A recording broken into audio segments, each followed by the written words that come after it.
Steve Bannon today is hinting that he's going to do everything in his power to try and get Trump a third term. And now we're kind of thinking that could happen? I think that it can't, but I can't say that it's absolutely impossible. Do you find that remarkable that Yes. you're sitting here and saying that the Constitution could essentially be ripped up? So where does the pushback come from? I don't think it does. At all? I mean, that's the end of the Constitution, It's the end of the isn't it? Constitution, yeah.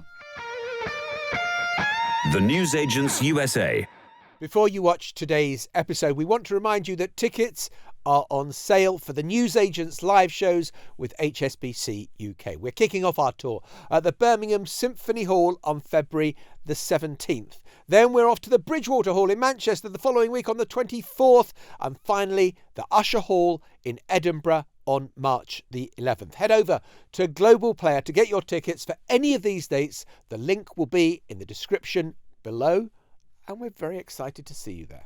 Well, joining us now, and delighted to say in the studio for the first time in person with us, is the veteran political strategist and former comms director for the Republican Party, Republican National Committee, Doug Heye. Doug, it's great to see you in the flesh. It's We've great talked to to you be here. down the line.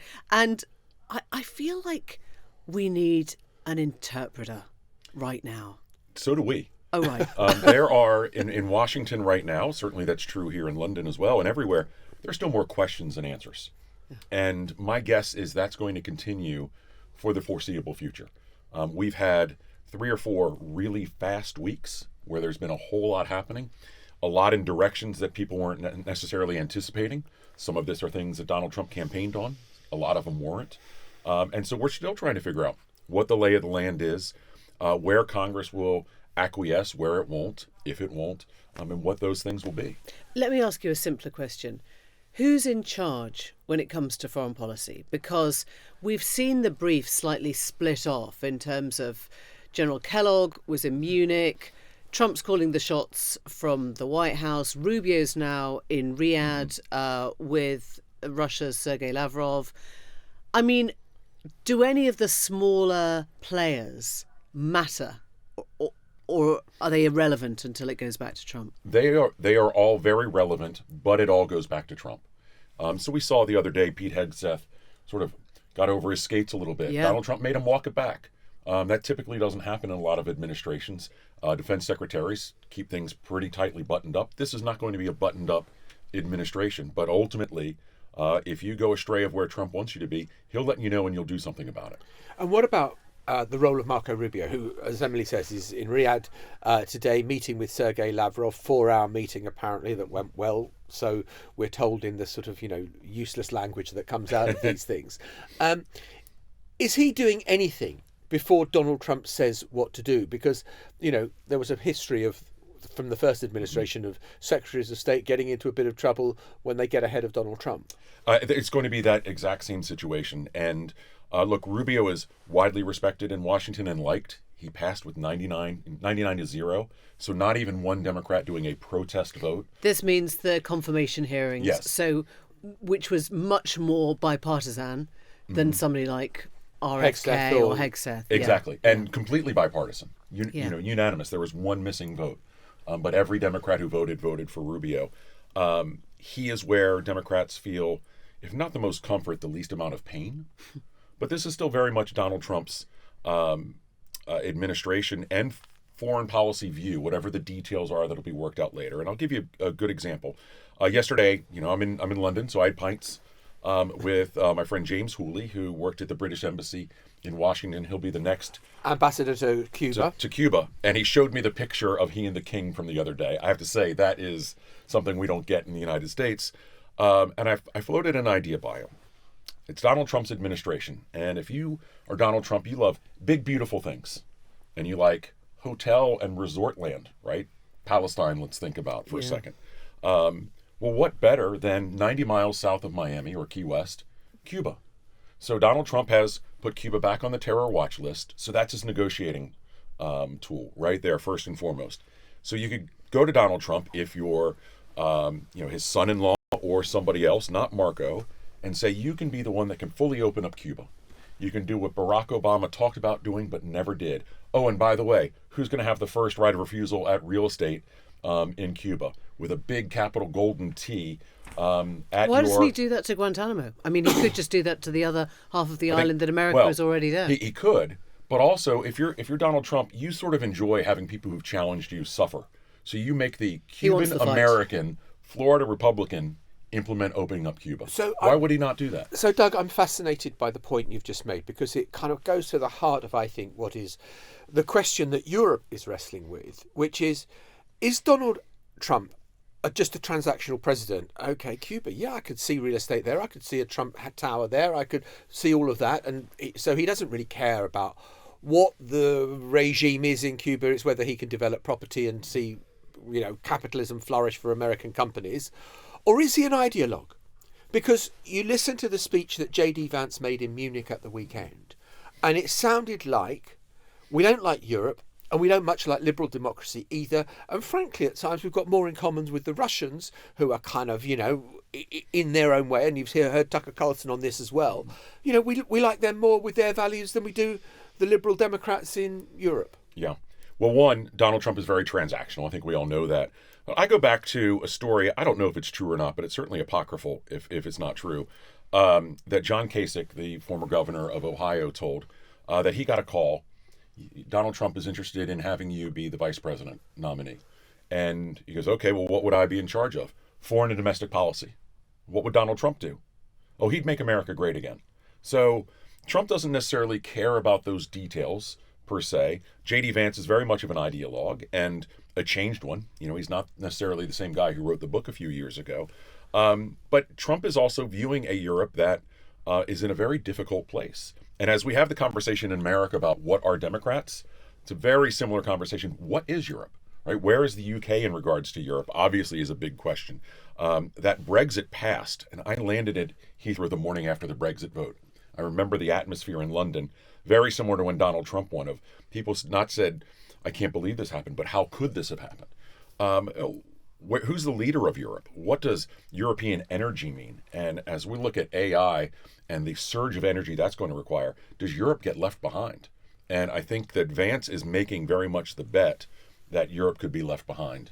And is this and not over the next 40 years, but the next 4 to 6 years. Yeah. Is this a view that Americans themselves share? And obviously, I know it's a split country, but when J.D. Vance tells Europe that they've lost their way on democracy, and of course, we're all laughing at this guy who tried to pretend that Trump had won in 2020, right, thinking, why are you lecturing Europeans about democracy? That sounds, batshit. But is America kind of thinking that he when you're speaking to people, and I guess I'm talking about centre-right, not MAGA right and not Democrats, what is the feeling that you're getting? Look, the feeling I think is still very much of a European orientation, but it's not a priority. And do they want to defy Donald Trump or the Trump administration? And that answer, to that second point, is a defiant no. And we see that with, every Republican senator who very publicly wrestled with getting to yes on whoever the Trump nominee was for, HHS or DOJ or, what have you. They're not willing to stand up to the administration at this point early on. I mean, it's a kingdom, isn't it? It feels like a kingdom. It's ironic for us. It's being set up to be. Right. That, they hated George III. We get it. But God, what are you doing now? This is sort of the fiefdom of Trump, right? Yeah. And, Rubio was interesting to me in the Senate under the first Trump administration, because I think what we learned about Trump is you can defy Trump on issues that aren't defined as core to whatever Donald Trump is. So, if you're Rubio or Lindsey Graham, very critical on Trump administration towards China, for instance, but not about build the wall, even though we weren't really building a wall, not about those core Trump things. So as Trump is sort of morphed, or Trumpism is morphed now into this sort of East versus West, or, where is Europe in the world question. Do you think that is the question? Do you think that is important to him? Because it's hard to know what Trumpism is, because at one point it's isolationist, at the other it's expansionist, and it now feels very imperialist, but maybe that's all just transactionalist. And it's sort of all things to certain people. And, what I've noticed over, certainly over the past 5 years or so, is how people have really talked themselves into wherever Trump is, that's where I'm going to be. Totally. And has that shocked you? No. Has that worried you? Maybe it did. Yes, maybe at first it did. There was, for me, a part of it that was, and this certainly was true in the first administration, a bit of an invasion of the body snatchers. Oh no, they got this one too. Well, now it's the whole party. So you then, for folks who aren't fully on board with Trump, you sort of have two kinds. And for myself, I try and tell people my analysis from what I did on Capitol Hill, working in Congress, and what I see is good and bad, right and wrong. Trump does some good things. He does a lot of bad things. I'll call it out. Other people are very invested in my brand is, whatever Donald Trump is for, I then have to speak out against. So let me just... And they get left behind. And now are the nouveau sort of left. I was at the Helsinki press conference that Trump did with Putin. In that news conference, Trump says, Vladimir Putin has assured me there was no interference in the 2016 election, and I believe him. Why would he not be truthful about that? That was in absolute contradiction of all the national intelligence agencies. He gets on the plane to fly back to Washington from Helsinki, and he realises he's got a major problem with the Republican Party, and he walks it back the next day. Yeah. Is there anyone who is going to make him walk anything back when the party now says we can cozy up to Russia, we like Russia, and if Ukraine has to cede territory and not be a part of NATO, that's cool, that's fine. Yeah, look, the NATO question for me is the most troubling one, I think. There are some who will pick and choose their battles of when they can do that. This is where Lindsey Graham, I think, becomes pretty interesting. But by and large, this is not the Republican Party, it's the Trump Party, in a way that it wasn't the Obama Party or the George W. Bush Party or even the Republican Party of Reagan. It has been wholly remade in Trump's image. And we see that, I think, on a daily basis in the non-substantive ways that tell us then everything. How many Republican members of Congress now dress like Donald Trump? You see it. They wear a bright red solid tie. They didn't do that 7 years ago. They're dressing like him, and that sends a signal. What, a cult signal? Sure. Yeah? For some of them. And what about the NATO question? I mean, do you think that NATO is done? I don't think it's done yet. The fact that it's a question is troubling. If I'm Vladimir Putin or if I'm, President Xi, I'm loving the past month. I think it's been fantastic for me and all of that. I scratch my head at some of this as well because I think, look, if the question is, should France and Germany pay more on national defense? Yes, sure, great, let's do that. But putting a gun to the head of something that's been wildly successful, globally, to me is very troubling. And part of that is, as there are problems with the economy here. There are problems with the economy in the United States with prices, with immigration. You go down the list. But we are in an unprecedented time of global prosperity and global peace. Even with everything that's happening in Ukraine and in Gaza. It's still unprecedented, the peace that we have had for the past 80 years. So let me go back to a question I've kind of already asked and ask it again in a way. So with regards to NATO, is this transactionalism? Trump just thinks, screw Europe, you need to pay a hell of a lot more money into it. Or does he just not much like the, Western European security umbrella? Or is it about American arms deals? This is what I was told by an EU diplomat yesterday, that actually Trump's just trying to get people to pay more for it's to buy more American weaponry. Yeah. It's all of that, but ultimately my sense is Trump doesn't really care about NATO except for what it can do for him or / the United States. I'd argue it's done a whole lot for the United States, as has, say, PEPFAR and USAID, which is a whole other conversation. But that's not where the focus of voters are. And that's a real issue. So voters in America, where Ukraine seems a long way away, Paris, London, Berlin seem a long way away, it's not our problem. Yeah, it's not in their daily thought process. Or weekly, or monthly, or yearly. No, at all. And look, one of the terms that I really came to hate during this last election is low information or high information voters, right? And I think in Washington, a high information voter is defined as somebody who, reads that really smart think piece in the Atlantic, which nobody in my hometown of North Carolina reads. And they get defined as low information voters. They have a whole lot of information that they've been filtering through. It's just different information from different sources. Yeah. And it's their daily life. They go to the grocery store and they're mad. I was listening to Ruben Gallego, who, beat Carrie Lake in Arizona in the Senate race. And he said the thing that he's done differently, and he polled Kamala Harris, by about 30 points, I think. And he said the thing he did differently was he went to the construction sites and he brought them tacos and he talked to the guys there and he said, I'm going to help you guys get out of your mama's home, buy yourselves a little troquito and get rich. And he said that's not the language the Democrats use. The Democrats use this incredibly sort of flowery or dry language of economic stability. And Trump just says, you're going to get rich with me. Yeah. And sometimes it's as simple as that.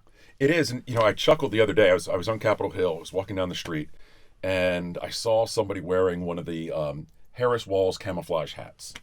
And I remember when they put that out, they thought, well, this is it. We have figured out our message. We're going to appeal to these voters because we have a hat. Hunters. Yeah, we've got the hunters. All of a sudden, that's going to turn them. And it reminded me of the year that Beto O'Rourke was running against Ted Cruz. I was in New York walking up Broadway, and somebody was wearing a Beto O'Rourke T-shirt. Well, he didn't need those T-shirts on Broadway in Manhattan. He needed them in Waco Texas. and Laredo, and he didn't have those. And that's part of where Democrats, they've really got to figure out who they are, and then who they're talking to and how they talk. They have a whole lot of challenges. We're going to get on to the challenges at home in a second. But just lastly, while we're talking about international issues, our Prime Minister, Keir Starmer, is heading off for talks with Donald Trump next week. And we heard a very sort of generous but slightly bemused Trump explain that it was at Starmer's request that he's going over and doesn't really know what the talk's for. If you were Starmer, and Starmer thinks he's going to be this bridge, the bridge between the US and Europe, and he's trying not to be too friendly to anyone at the moment. Right.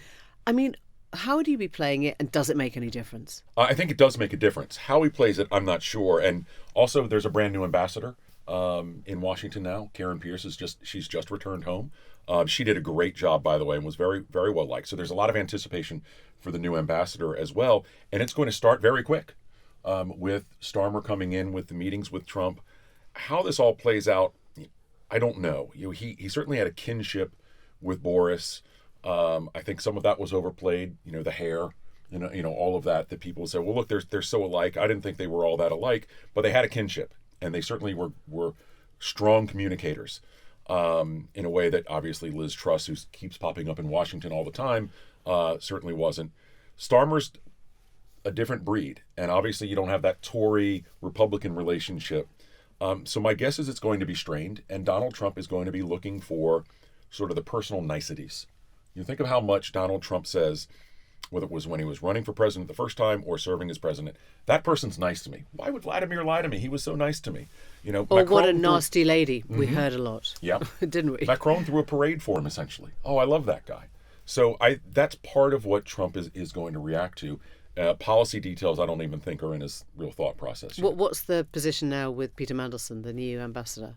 Well, he's just started. Have they come round to him as an idea? They've barely met him at this point, right? So that's not a criticism. He's been there for a week. He's, I think, basically presented his credentials, and that's been it. So his real tenure will start when Starmer comes into town. He's got, in fact, the ambassador will have an event next week that I'll be at, which is his first sort of public event, hosting people at the embassy. And everybody it's a question mark because, Karen Pierce was there for so long. She had an extended period because of COVID and so forth. A lot of questions there. You must tell us who turns up, because that would be interesting. It's interesting in itself. Whether you do get the senators and the Congress people and the National Security Council people turning up to be there. They'll be there, and Jack Blanchard, who's moved moved to Washington, is covering Playbook. I think he will list pretty much everyone who was there, and I think it's one of those. I tell you, your embassy always does an amazing job on events. We don't have royal weddings in the United States, so when you do big invitations, they're very sought after and so forth. I think a lot of people will be turning out for this. They had a screening at the embassy, maybe you were there, I was there, of one of the new episodes of The Crown when it had come out. I was not invited to that one, but I know about it. And all the American women turned up dressed as though they were going to a royal wedding. It was absolutely fabulous. The Brits turned up looking stunning, and we all got given stuffed corgi animals as we left. It was superb. Right, we will be back after the break, and we're going to talk about US domestic policy and what Trump is doing. So we're back with Doug Heye. And Doug, you said euphemistically that things were happening very fast. I mean, that is an understatement. It is warp speed at the moment, right? It is crazy, all the stuff that's going on inside the US government, not least the firing of federal employees, the shutting down of departments, the kind of big noise about Doge and efficiency and cutting waste, but then actually having to call back all the people you fired because you realised that they were like the nuclear war experts and the country kind of needs them for national security. I mean, do you sense that the people in charge have a plan? Sort of, which I know is not a real answer for you. Donald Trump is not a set of policy prescriptions. He's blunt force trauma, and he's an attitude. Yeah. And so when Trump would say, in the presidential debate or on the campaign trail, I don't know anything of this Project 2025, I believe him. Because Donald Trump wasn't He going wouldn't read it. He wouldn't read it. Yeah. Why is he going to sit down and read 900 pages of from policy the Heritage documents. Foundation? He's not going to do that. But what he's going to do is which is clear, was something like what we saw on Inauguration Day. With that big event in the Capital One Arena, signing executive orders in front of hooting and hollering crowds and all of that. What sort of came after that, I think, is what has caught people by surprise and caught them sort of in a mode now where everybody's exhausted. We've gone back to that place that we were, but even more so than the first Trump administration, where you have to check your phone every 45 minutes. You don't get home, put your phone on the kitchen counter and check it 3 hours later, because things are happening that fast. And what we see happening, nuclear physicists or air traffic controllers are the obvious examples of people who are coming back. Donald Trump wasn't elected necessarily to do all of those things, but when you're president, you do things that you weren't necessarily elected to do. You often do if events hit you in the face. But he's gone out and looked for that stuff, right? I suppose that's the difference. He doesn't have to fire air traffic controllers. He doesn't have to fire experts in nuclear physics. No, and the manner of which this has been done, whether it's Elon Musk, which is this whole other relationship I can't even try and psychoanalyze, or 19-year-olds, showing up at the Department of Education, Transportation, Justice, and doing wholesale firings, and real things being impacted by it. That's not what voters voted for him for. They want lower what are prices voters than saying? I mean, what is the feedback? The base loves it. How big's the base? 40%. 40 still? Probably, yeah. 40%. The latest approval ratings for him he's going up, aren't they? Well, he's simultaneously at his highest numbers ever. No, he's and not. the lowest for an incoming president. Yeah. But he does have a honeymoon. It might not be a long one or a great one, but he does have a honeymoon. And as they're doing this, he's moving so fast on so many things that no one can really keep up. That's by design. So it's education now, it's transportation tomorrow, it's the FCC 2 hours later. It's very hard to keep up. What I would say is, as somebody who's still trying to maintain being a conservative Republican, whatever that means in 2025, is some of the changes that they're making can't be done with a scalpel, and I get that. But a good chef knife, I think, would be helpful here, as opposed to a cleaver that is just hacking away and then realizing, oh, we shouldn't fire nuclear physicists. We may need them. Air traffic controllers, as we've just had the plane crash in D.C. We just had one in can we talk to you about that response when he came out the next morning and said, we don't know anything about this, but it was probably the helicopter's fault, and then he turned it into this is a problem with DEI hiring at amongst air traffic controllers. So he took it to a terrible place immediately. That's what he does. I can tell you that the female pilot was a graduate of North Carolina, my school, where she took classes at ROTC, where I took at least one class. I talked to the chancellor about it, and he said she graduated top of her class, and we were all massively saddened by this. So they knew immediately that, one, what he's saying wasn't true. But we're going to see this over and over again. And working with some universities, I fully agree that DEI has entrenched itself in business and in academia in ways that are unhealthy. But not everything is a problem with DEI.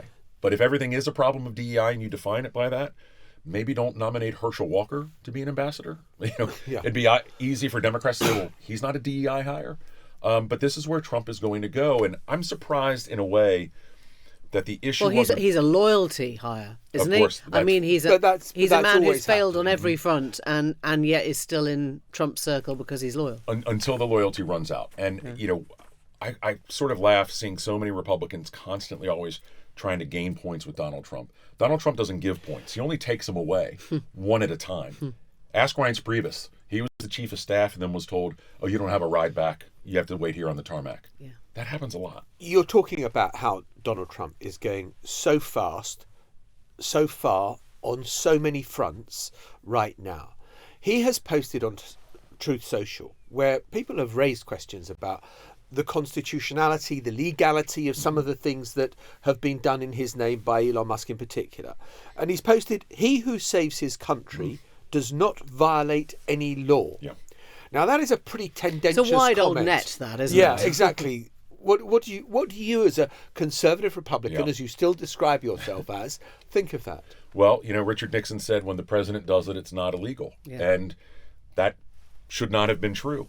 Trump's operating now in a world where the Supreme Court has essentially said that may be true. What about... And Trump is testing limits constantly. Yeah. And do you believe that the Supreme Court, I mean, you know, a little earlier in the interview you talked about, it's not clear yet who are the people that are going to act as a check or a block or kind of say you can't go this far. The Supreme Court has a 6-3 Conservative majority, 3 of the justices appointed by Donald Trump in his first term. Do you see that they will more or less give him a blank check, or will the courts be the block on some of Trump's ambition? The honest answer is I don't know. And I don't know what happens if they try and stop Trump on something and he tries to then defy them. And it's why I was talking with a colleague the other day who said, well, if the Supreme Court rules against Trump, well, then that's it. That's when, people are going to stand up and block him on things. And I sort of laughed and said, well, we keep saying, well, this is the time when somebody's going to stand up to Trump. This is the time that he's going to be stopped on something. And it never happens. It's always the next time. So I don't have much confidence there, and that worries me. This comes... There's that old, I think it's an Ernest Hemingway line of bankruptcy comes gradually and then suddenly. Suddenly all at once. Yes, slowly and then all at once. And this may be where we are, because Republican Congresses gave George W. Bush more executive power. Democratic Congresses gave Barack Obama more executive power. So all of this has enabled Trump to do what he's doing now. And so, the stain, I think, is on everyone. And I say that as a Republican staffer who, didn't push back on my boss enough on the first Gulf War, where we gave enormous powers to George W. Bush that then became powers for Obama, for Trump, for Biden. Those things don't go away. And Steve Bannon today is hinting that he's going to do everything in his power to try and get Trump a third term, which we know is unconstitutional. Yep. Is it the 22nd Amendment? You cannot serve more than 2 terms. I mean, this kind of stuff, which seemed outlandish a short time ago, which we thought was in the domain of Putin and Medvedev, or Xi trying to get his 4th term in China, is now being spouted by somebody who has worked very closely with Donald Trump. And now we're kind of thinking that could happen? I think that it can't, but certainly there are going to be efforts for it. It is so clear that... that's the end of the Constitution, it's Doug, the end of isn't the it? Constitution, yeah. And it could happen. I think it's unlikely to happen, but I can't say that it's absolutely impossible. Do you find that remarkable that Yes. you're sitting here and saying that the Constitution could essentially be ripped up? I mean, that's the gradually and then all at once. Completely. And I guess what I'm saying, and you say we could have put guardrails around the power, on George Bush 1. Where is the pushback coming from now? Because the Democrats are in pieces. The Supreme Court might, ironically, turn out to be the one place that does push against the president that, kind of nominated the individuals. The press feels to me as if it's pretty much caved already in the US.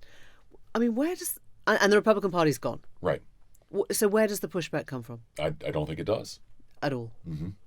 It becomes the court, and not, this circuit court or court of appeals or whatever. It is the Supreme Court. Or nothing. Or nothing. And in all of this, you have the extraordinary relationship between Donald Trump and Elon Musk, and what Elon Musk is doing. I was struck by something you said a moment ago, that in Congress they're all starting to dress like Donald Trump, which is a sign of the cult. Well, Elon Musk isn't.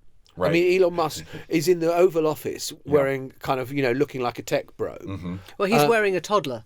actually, Yeah, around his shoulders. he's wearing a toddler on his Yeah. shoulders, but he had his black MAGA cap on and a t-shirt and all the rest of it, which kind of looked like it was deliberately disrespecting Donald Trump, who cares so much about what people dress like and Yeah. how they look. Does that relationship continue, or does it explode into a million different little pieces? Oh, I don't know, but it's one or the other. Yeah. They both, I think, probably need each other to some extent. And for Musk, he doesn't really care about how many employees work at the Department of Labor and so forth. But he has access now in a way that no one in the country has. And government contracts, which aren't necessarily about him making more money, that's nice, but really about power for the future. He is consolidating power in a way that no private citizen really ever has. And so they may need to be symbiotic. But we know that relationships with Donald Trump are combustible. And so I think we're going to have to, watch over the coming days, weeks, months, however long. And when it happens, we'll all see. That'll be, the supernova.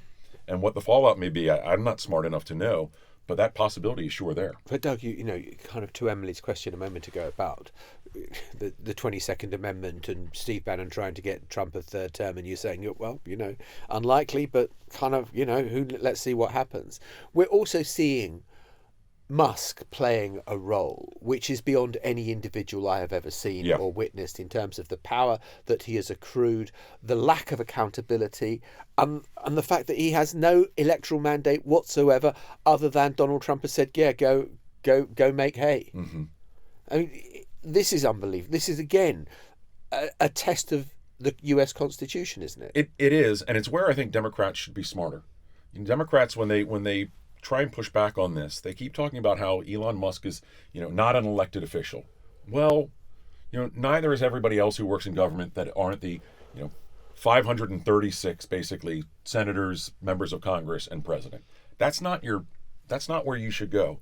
You should pick those things that are vulnerable to Donald Trump, where he's not fulfilling promises, and hammer him home on that. But I mean, to be fair, the unelected official line also comes from Steve Bannon, who hates him and calls him an unelected illegal immigrant, Yeah. I think. And look, there are battles within MAGA land. It is a weird place.